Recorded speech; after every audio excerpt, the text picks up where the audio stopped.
Soyuz One, April 23, 1967. Baikonur Cosmodrome woke before dawn to a wind that rattled scaffolding and flags. Engineers already knew that Soyuz One was troubled. Bulky solar panels, unreliable attitude control, electrical gremlins that appeared and vanished between tests. Vladimir Komarov strapped in anyway. He was a veteran, a calm pilot with a radio voice that made controllers lower their shoulders. The boosters lit, the tower fell away, and he rode a column of fire into the gray morning. In orbit, the first warning arrived as expected.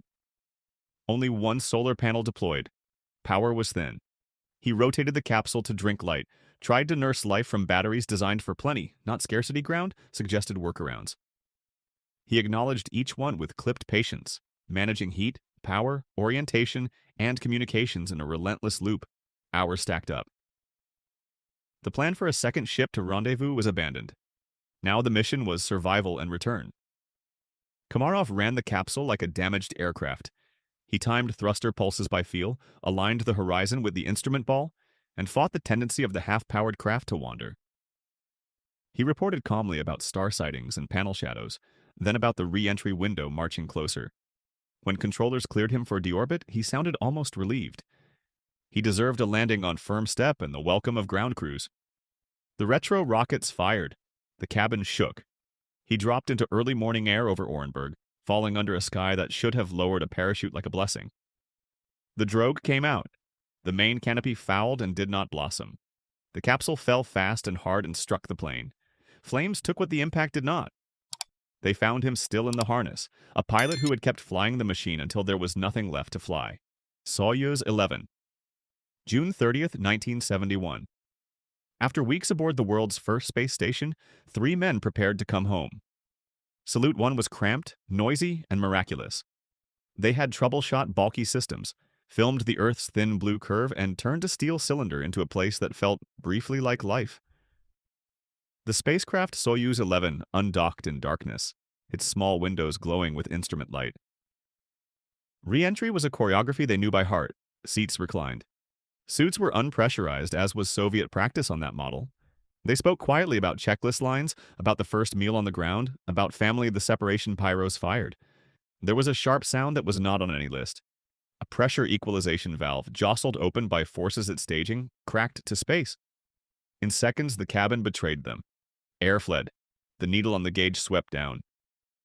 Volkov and Dobrovolsky clawed at the valve behind the seats while Patsayev reached for a wrench.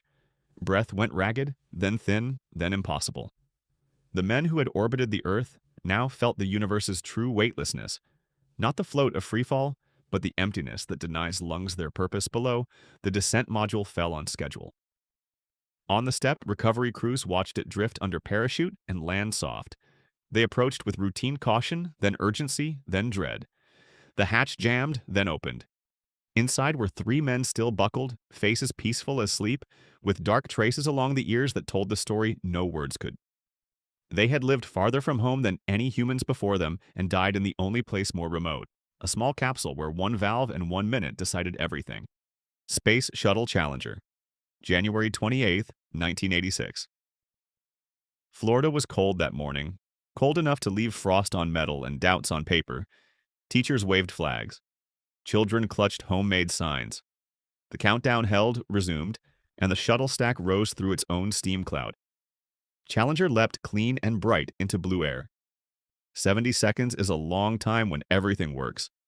Engineers in blockhouses watched plots and pressures, while an O-ring in a solid rocket, sealed poorly against the chill, began to leak fire. A thin lick of flame found a joint, and the physics of pressure and heat did the rest. The external tank tore open. What the public saw was an explosion. What experts saw was a vehicle torn apart by forces it was never meant to meet. Within that breakup, the crew cabin held together. Inside, the astronauts who had trained for every checklist were thrown into a descent no simulator had ever shown them. Some switches in the recovered cabin were found moved to alternate air. Some crew were likely conscious for part of the fall. The ocean below did not give second chances. In the minutes after, waves closed over wreckage as smoke traces faded into high wind. On shore, hands lowered signs. NASA froze, then began the solemn work of understanding. Engineers mapped temperatures, seals, schedules, and the quiet power of groupthink. The Rogers Commission drew lines between management optimism and engineering caution. Challenger became both a lesson and a promise. Names were etched in metal and memory, and the agency rebuilt its rituals of doubt. The dream of flight continued, but forever with the knowledge that a launch is not just fire and noise. It is a decision to put human lives on a knife edge and to respect every warning that keeps it from tipping. Space Shuttle Columbia, February 1st, 2003. Dawn over the western United States was clear and cold. Columbia came home with science in its lockers and a scar in its wing. That scar was born 16 days earlier when foam from the external tank struck the left leading edge at ascent. Foam does not seem deadly until it hits at closing speeds that turn soft into hard. In orbit, engineers requested imagery, argued risk matrices, weighed gut against schedule. The possibility of catastrophic damage lived in memos and hallway conversations, never fully crowned with the authority to demand an inspection that did not exist. The crew worked the plan they were given. They filmed crystals, grew flames in microgravity, recorded the familiar rituals of life on the line between Earth and black reentry, began over the Pacific. The ship rolled to spread heat.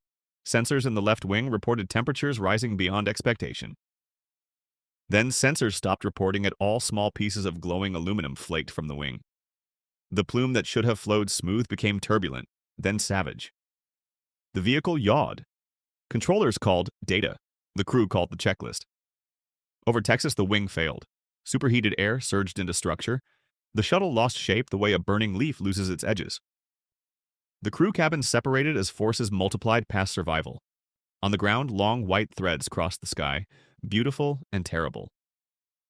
Debris fell across fields and towns, and searchers would later walk miles of pine and pasture to honor the promise to find everything that could be found. Columbia's loss reordered priorities. Foam was no longer foam, it was a bullet. On later flights, astronauts inspected wings in orbit.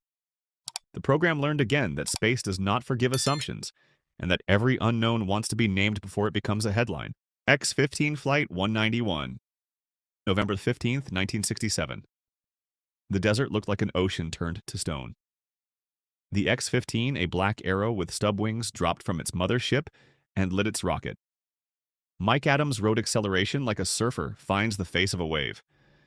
He was a test pilot among test pilots, precise and quiet, bringing an engineer's mind to a machine built for edges. On that flight, the target was extreme altitude, past 80 kilometers past the Air Force line for astronaut wings, into a realm where air is theory and control surfaces mean little. The aircraft climbed clean and true. At peak, the world curved. Stars burned without twinkle. Adams was, by official definition, in space. Then the descent exposed a hidden flaw.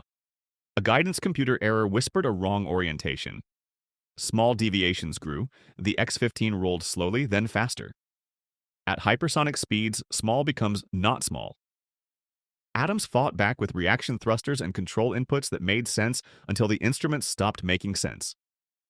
He radioed calmly about a spin, about trying to recover, about the aircraft entering a regime no test plan had charted.